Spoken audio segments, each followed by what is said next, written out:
수업 시간에 휴대폰 게임을 하지 말라고 말했다가 폭행을 당한 교사, 학생에게 살충제 뿌린 귤을 받는 등 생명과 신체를 위협받기도 하고요. 심지어 교사를 대상으로 한 온라인상의 성폭력도 빈번히 일어나고 있는데요. 최근 몇 년 사이 심각하게 늘어난 교권 침해, 건수는 물론 그 수위도 날이 갈수록 심각해지고 있습니다. 그래서 교육부에서 꺼내든 해결 방안이 바로 교권 침해 생활기록부 기재입니다. 학교 폭력 가해 기록을 생기부에 남겨 대입에 불이익을 주는 것처럼 말이죠. 그런데 이거 이렇게 듣기만 하면 꽤 괜찮아 보이는 방법인 것 같잖아요. 하지만 교사들의 입장은 첨예하게 갈리고 있다고 합니다.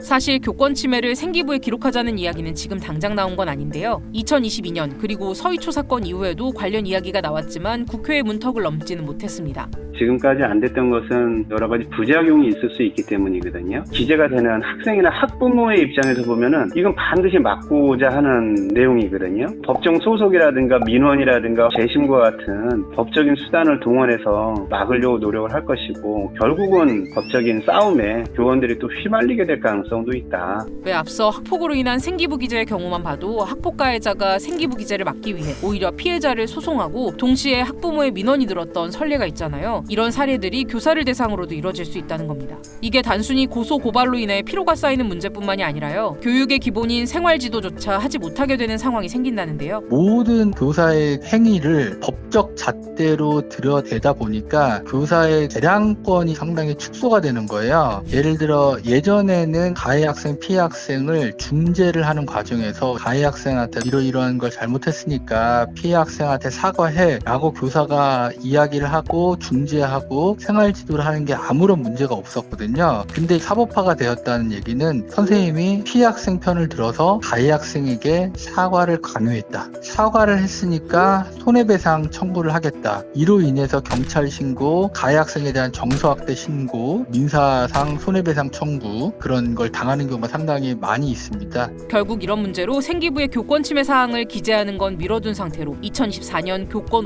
5법이 새롭게 개정됐는데요. 선생님의 정당한 생활지도는 아동학대가 아니라는 점을 명확히 했고요. 특히 교권 침해를 심의하고 조치를 취하는 교권보호위원회의 주체를 학교에서 교육청으로 이관하면서 은폐, 축소될 수 있었던 교권 침해 문제를 공정하게 평가할 수 있을 거라 기대했지만요. 정작 교사들은 별다르게 달라진 게 없다고 답했습니다. 교권 5법 개정 이후 교권이 어느 정도 보호받고 있냐는 질문에 부정적 응답이 70%에 이르렀고요. 교권 침해를 당한 적 있느냐는 질문에는 있다는 응답이 42.6%나 집계됐거든요. 그래서 결국 교육부에서 다시 꺼내든 카드가 미루어왔던 생기부 기재인 겁니다. 그런데 교사들 사이에서도 반응은 엇갈립니다. 일단 교원 3단체 중 하나인 한국교원단체 총연합회는 찬성하는 입장인데요. 교권 침해가 이뤄지면 학생들은 학급 교체, 강제 전학, 퇴학 등의 조치를 받게 돼 있지만 이게 생기부에 전혀 기록되지 않아 여러 가지 문제가 발생한다는 거죠. 그런 행위를 한 학생이 다른 학교에 갔는데 그 학교에서는 이 학생이 왜 전학 온지조차도 모르는 현실에서 학생을 교육을 또 지도를 하고 있다는 거죠. 이게 과연 정상적인 거냐. 반면에 학교 내에 이루어진 똑같은 학생 간의 학교 폭력은 기재가 되고 입시에 반영되는 상황 속에서 똑같은 폭력이고 또 범죄 수준에 있는 부분까지도 아예 기록은 안 된다는 것은 대단히 비정상적이다. 교권 침해 심의 건수만 봐도요. 최근 단순히 수업 진행을 방해하는 걸 넘어서 학생에 의한 폭행이나 성폭력 범죄 건수가 점점 늘어나는 추세거든요. 이를 막기 위해 생기부의 기재에서라도 교권 침해 행위를 엄정하게 대처해야 한다는 건데요. 하지만 이에 의문을 가지는 교사들도 있습니다.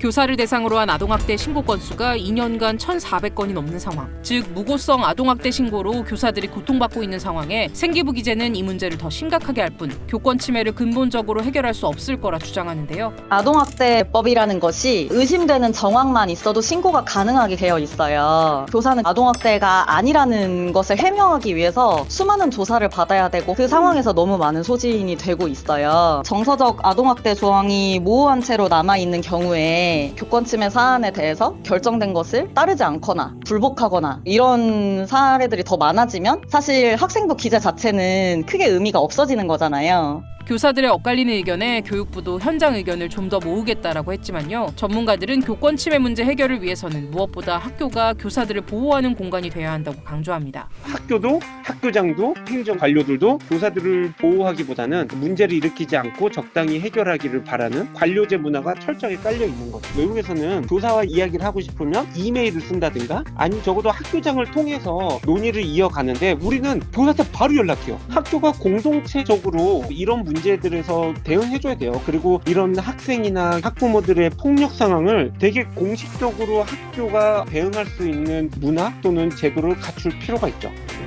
교권 침해를 막기 위한 방법으로 생기부 기재라는 카드가 다시 논의되고 있지만 이 제도가 과연 무너진 교권을 보호할 수 있을지 아직은 의견이 엇갈리는 상황인데요. 여러분은 어떻게 생각하시는지 의견을 댓글로 남겨주세요.